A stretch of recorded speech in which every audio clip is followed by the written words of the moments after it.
விஜய் புதுசா அரசியலுக்கு வந்திருக்கிறாரு. அவர் நான் ஆட்சியை பிடிப்பேங்கிறாரு.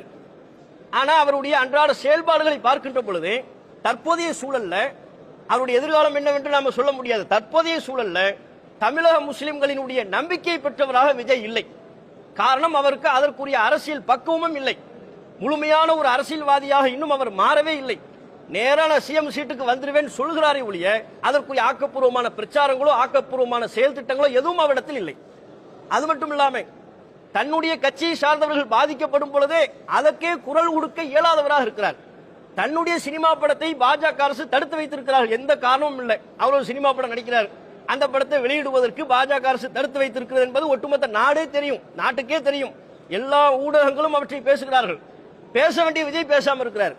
அப்ப முஸ்லிம் இளைஞர்கள் என்ன பார்க்கிறாங்கன்னா, இவர் பிஜேபி எதிர்த்து பேசுறதுக்கு அச்சப்படுறாரு என்கிற ஒரு நிலை இருக்கிறது. கடந்த காலங்களில் முஸ்லிம்களின் ஒன்றெண்டு விவகாரங்களில் கருத்து தெரிவித்தார். அதை முஸ்லிம்கள் மறுப்பதற்கில்லை. ஆனால் சமீபத்திய அவருடைய போக்குகள் முஸ்லிம்களின் முழுமையான நம்பிக்கை பெறும் வகையில் இல்லை என்பதால், குறிப்பா திருப்பரங்குன்றம் விவகாரத்தில் பல்வேறு அரசியல் கட்சிகள் ஏதேனும் ஒரு ஸ்டாண்ட் இருக்கணும். அவங்க எதை சரி நம்புறாங்களோ அந்த கருத்தை சொல்லலாம், அந்த உரிமை அவர்களுக்கு இருக்கிறது. அப்படி தமிழ்நாட்டில் உள்ள அத்தனை கட்சிகளும் தத்தமது கருத்தை சொன்ன வேளையில இவர் அமைதியா இருக்கிறார்.